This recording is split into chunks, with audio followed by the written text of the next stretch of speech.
debut episode of Hard Knocks featuring the Buffalo Bills wasn't just a behind-the-scenes look at training camp. It was a window into the soul of the team. And if you were expecting controversy, intensity, locker room tension, or heated positional battles, yeah, this wasn't that. Instead, what we got was something softer, something warmer, an introduction to a team that, more than ever, feels like a family. From the moment the opening scene rolled, there was a strange kind of nervous energy in the air. Not from the players, from the fans. That anxious excitement, like waiting for kickoff on a cold Sunday afternoon in Orchard Park. You knew this was going to be different. The Bills were in the spotlight now, not just in primetime games or playoff pushes, but on Hard Knocks. National television. And the tone? Surprisingly wholesome. It wasn't the usual gritty drama filled with on-field shouting, emotional cuts, or guys getting released mid-episode.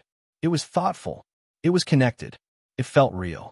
Josh Allen, unsurprisingly, was a huge part of the episode. And if you didn't already love him, if you didn't already believe he's the guy, this episode probably sealed it for you. The way he carries himself, the way he talks to his teammates, the ease with which he blends high-energy leadership with humility, it's rare. Allen doesn't just play quarterback for Buffalo. He embodies what the city wants in its football hero. A bit of a goofball, incredibly talented, tough as hell, and all heart. Hard Knocks captured that. They showed the side of him that fans already love, but the rest of the world needed to see. Josh Allen isn't pretending. That's who he is. But the breakout star of this first episode wasn't Allen. It was Tre'Davious White. And man, did he shine. From the very first time he was on screen, the personality poured out. Whether it was his joyful vibe, his hilarious interactions, or that incredible scene with Dion Dawkins' kids. It was the kind of content that reminds you football isn't just about XS and OS. It's about relationships. It's about brotherhood. Seeing those kids run up to Trey White and interact with him like family, not just like a friend, but like a constant in their lives, said everything you needed to know about the chemistry on this team. That scene right there might have been the most powerful part of the entire episode. And then there was the shot of Trey, alone after practice, running hills by himself. Just out in nature, putting in the extra work. That wasn't staged. That wasn't performative. That was a man on a mission. A man who's gone through injury hell and is determined to get back to being the player he knows he can be. Watching that, no words needed. You could feel the hunger. You could feel the commitment. Speaking of personalities, Dion Dawkins continues to be one of the most entertaining offensive linemen in the league. And not just in the usual funny big guy way. He's a walking brand. He's charismatic. He's loud. He's unfiltered. And he's proud of that. But we also saw a different side of Dion in this episode. The family side. The chaos of a house full of young kids. The joy of being a dad. That energy he brings on the field. It's the same at home. And it's hard not to respect a guy who wears that many hats and does it with a smile. Now, let's talk about the surprise segment. AJ Epineza wrangling pythons in the Everglades. Yeah, you heard that right. The guy went full Florida man. There he was, deep in the swamps, boots on the ground, chasing snakes with a trained dog and a crew like it was something out of a Nat Geo documentary.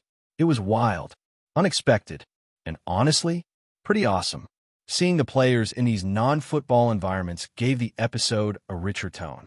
It reminded you that these guys aren't just athletes. They're people. And they have layers, interests, passions, even if those passions include snake hunting. Another highlight was the look into the construction of a new stadium. This is a huge moment for the franchise, a modern cathedral being built in the heart of Bills territory. And the way Terry Pagula explained the architecture, fascinating. There was talk about wind design, or rather, wind elimination. This new stadium is being engineered to confuse wind patterns to the point that even if it's gusting outside, it'll stay relatively calm inside. That's insane and brilliant. We've heard a lot about how vertical the new stadium will be, how it rises high instead of stretching far. And there's a real sense of curiosity now about what kind of home field atmosphere that's going to create. Will it be louder? More intimidating? More intimate? We'll find out soon enough. We also got brief but insightful moments with Joe Brady, Bobby Babich, and of course, head coach Sean McDermott. All of it every single clip was painted in an overwhelmingly positive light. And that's not a bad thing. But it does raise a question. Where's the tension? Where's the edge? Maybe we're just not going to get that this season. Maybe this version of Hard Knocks is different because the Bills are different. A veteran team, stable leadership, no drama, no soap opera, just football. And maybe that's why it felt like something was missing. Because for all the heart and humanity we saw, there was very little conflict, very little football friction. James Cook, for example, was practically invisible. And that's wild, because James Cook is one of the biggest talking points around this team right now.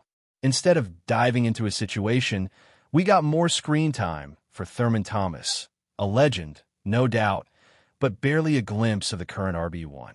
And that brings us to the elephant in the room, James Cook's contract. It's a big storyline, and the fact that he wasn't featured just fuels the speculation. His hold-in, being present at camp but not fully participating, wasn't even addressed. Nothing. You'd think it was a non-issue. But behind the scenes, it's very much an issue. The recent deal given to Kyren Williams by the Rams changes everything. That extension is now a benchmark. A player from the same draft class, similar production, younger, and with significantly higher usage. Williams played around 30% more of the snaps and had more total touches. And he just signed a contract worth about $11 million per year. That sets the market. That's the line in the sand. And for the Bills, it might actually be a good thing. Because now the conversation with James Cook becomes a little more grounded, a little more realistic. The numbers don't lie. Over the last 2 seasons, Kyren Williams has logged more touches, more touchdowns, and has been on the field more consistently. James Cook, on the other hand, brings a big play element that's hard to teach. He's more explosive, more dynamic in open space. But he's not the every-down, pass-blocking workhorse that Williams has become in L.A. And that's where the leverage starts to balance out. The Bills don't need to pay James Cook like he's Christian McCaffrey or Saquon Barkley. But they also can't lowball him because he has produced. And from what's being reported, the two sides aren't that far apart. There's optimism. There's a belief that a deal gets done soon. But Hard Knocks, choosing not to even touch that story, that's a choice. Maybe they're saving it for the next episode. Or maybe they're avoiding any hint of distraction in this first chapter. Kyren Williams, taken in the same 2022 draft class as Cook, just cashed in with a 3-year extension worth around $11 million annually, with most of it guaranteed. And here's the kicker. By nearly every measurable standard, workload, snap count, touchdowns, even total touches, Kyren has done more. In 2023 alone, he touched the ball over 260 times. In 2024, that number climbed to over 350. Meanwhile, Cook sat around 240 in his most recent season. Williams also saw the field far more often, handling upwards of 80% of the Rams' offensive snaps at running back, a massive number. James Cook, in comparison, hovered closer to 50%. Those aren't minor differences. That's a usage gap of 30%.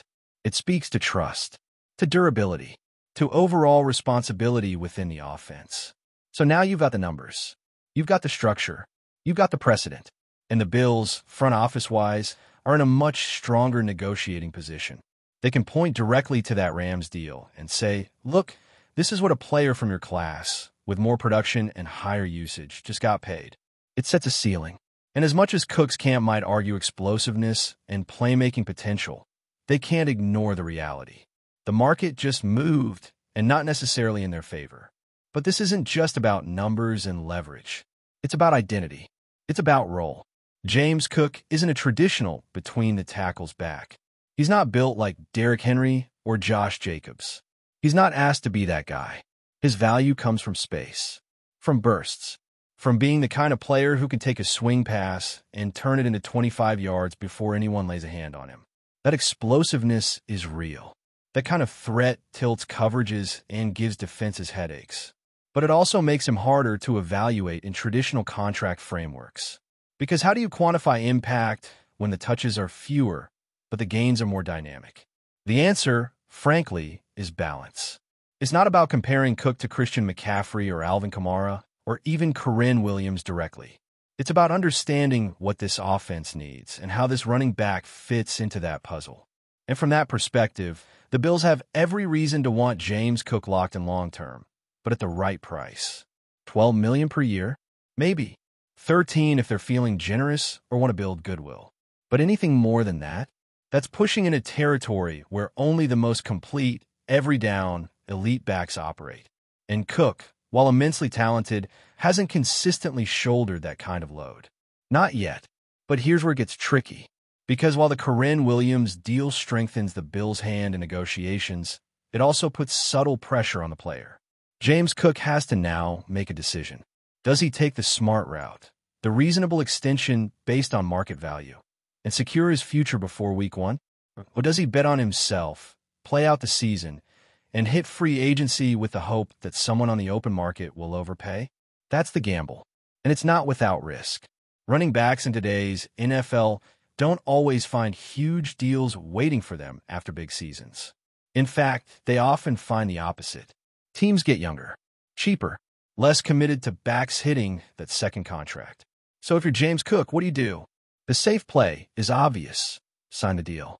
Lock it in. Move forward. Because what's being offered, presumably in the ballpark of 11 to 12 million annually, is already in that sweet spot for productive, non-premier backs. There's security in that. But if his camp believes he can be more, if they see Cook evolving into a feature back, a three-down threat, a pro bowler, then maybe they push harder. Maybe they're willing to wait. But again, they're now dealing with a much firmer benchmark thanks to Kyren Williams. And that brings us back to Hard Knocks, which, oddly enough, decided to sidestep this entire storyline in its first episode. No clips of Cook sitting out drills. No mention of his contract. No subtle nods to any hold intention. It was almost like he didn't exist. And that's telling. Because when you choose not to show something, especially something that's relevant, it means you're saving it for later or intentionally keeping the story out of the light. Either way, it leaves a void. And for fans who are plugged into the team's day-to-day, it feels like a glaring omission. Cook isn't just some backup. He's a core part of the offense. His absence, his silence, means something. But don't expect this situation to spiral. This isn't a player threatening to sit out regular season games. This isn't a Le'Veon Bell situation. Cook is present. He's engaged. He's just navigating the business side of football, and to his credit, doing it professionally. The sense is that a deal gets done. Maybe not tomorrow. Maybe not before the preseason opener. But soon, because both sides want it. The Bills aren't trying to play hardball, and Cook isn't trying to create drama. They're just negotiating, and now that the market has spoken, those negotiations can finally start to find real momentum. And while the Cook contract might be the current headline, it's far from the only thing this team is juggling right now. The preseason is here. The first opponent? The New York Giants. And immediately after that game, the Bills crew is going live to break down everything they see. Because even with all the positive vibes and team-first narratives coming from Hard Knocks, there are questions that need real football answers. How's the offensive line holding up? Are the young wideouts stepping up? What does the defensive pressure package look like under a tweaked scheme? And speaking of defense, there's a growing belief that this year's version of the Bills is going to be a bit more aggressive up front. More five-man pressures, more disguised looks, less passive bend but don't break. It's a philosophical shift and a necessary one. The team knows that to survive in the AFC, you have to disrupt. You can't just sit back and hope your front four gets home. Not with Mahomes, Burrow, Lamar, and Herbert on the schedule. Pressure has to be consistent, has to be strategic. But how do you measure that success? It's not always about sack numbers. That's where advanced metrics come into play, specifically EPA or expected points added. It's a stat that's gaining more and more traction because it captures something traditional stats can't. Context. A third down incompletion isn't the same as a first down incompletion. A run stop in the red zone isn't the same as one in the middle of the field. EPA tells you how much a single play, in a specific situation, shifted the likelihood of scoring on that drive. It's deeper than yards, deeper than raw pressure percentage. And it might end up being one of the best tools for evaluating how this new-look defense is actually performing. Before we dive back in, make sure to hit that subscribe button and give this video a thumbs up. Your support helps us keep delivering the latest Buffalo Bills updates straight to your screen. And hey, don't hold back. Let us know your thoughts on today's news down in the comments. The NFL world was rocked this week by murmurs growing louder out of both Buffalo and Los Angeles. The shocking rumor swirling through league circles is that Sean McVay, the mastermind behind the Los Angeles Rams' Super Bowl winning campaign, could now be heading to the Buffalo Bills. Though no official announcement has been made yet, multiple anonymous sources close to both organizations have hinted at closed-door meetings, late-night calls, and a potential agreement already in motion.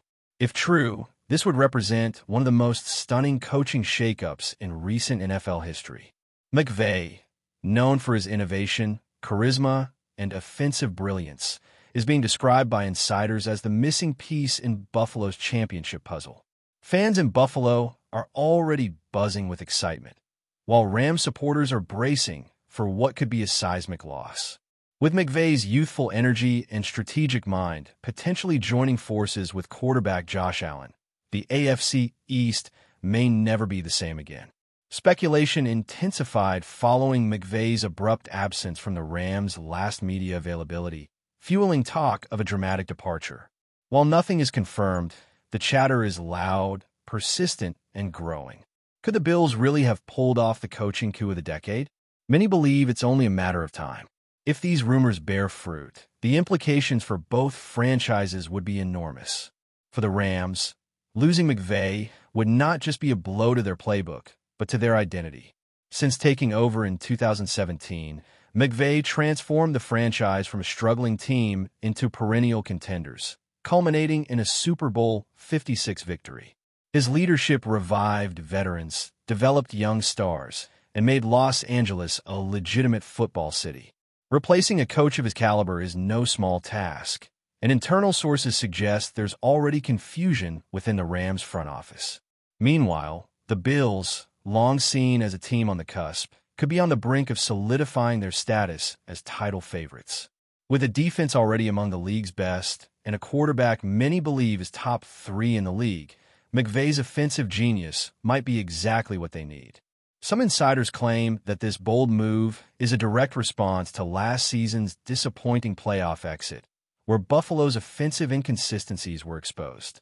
Whispers suggest owner Terry Pegula has been pursuing a high-profile name behind the scenes for months. If McVay is indeed the target, and has already agreed, it could change the power balance in the NFL for years to come. Interestingly, some NFL analysts are connecting the dots between McVay's potential departure and recent reports of frustration within the Rams organization. There have been subtle signs of wear on McVay over the last couple of seasons. Cryptic comments in pressers, visible tension during games, and rumors of internal disagreements on player personnel decisions. This move to Buffalo, if true, could represent a fresh start and an escape from a roster that's seen significant turnover since the Super Bowl win. The Bills, by contrast, offer stability, a hungry fan base, and a young core. Sources close to McVay suggest he's been intrigued by the idea of building something in a new market with fewer distractions and higher football intensity. While it may seem like a lateral move on paper, the long-term potential in Buffalo may have been too good to pass up. Speculation is also swirling about the size of the offer made to him. Some say it's a record-breaking coaching contract that may even include front office influence. Still, no one from either camp has confirmed the deal. Yet, the silence may be the loudest confirmation of all. Something is happening behind the scenes, and it's big. Fans are split, as expected. Rams faithful are expressing heartbreak and disbelief across social media platforms. Many refuse to accept that McVay, who seems so tied to the city and the team's resurgence, could be walking away. Some hope it's a temporary distraction or even a negotiating tactic. On the flip side, Bills fans are cautiously optimistic. While no one is celebrating until it's official, many see McVay as the ideal fit to elevate their offense and finally get them over the Super Bowl hump. The reaction across the NFL landscape has been just as polarized. Some former players have weighed in, with a few claiming to have heard things about McVay's interest in the East Coast. Sports talk shows are ablaze with speculation, and insiders are racing to confirm the truth. If McVay does indeed leave LA, it raises questions about the Rams' long-term strategy and whether their championship window has officially closed. For the Bills, it signals nothing short of an all-in push for a title in the next 2 to 3 seasons.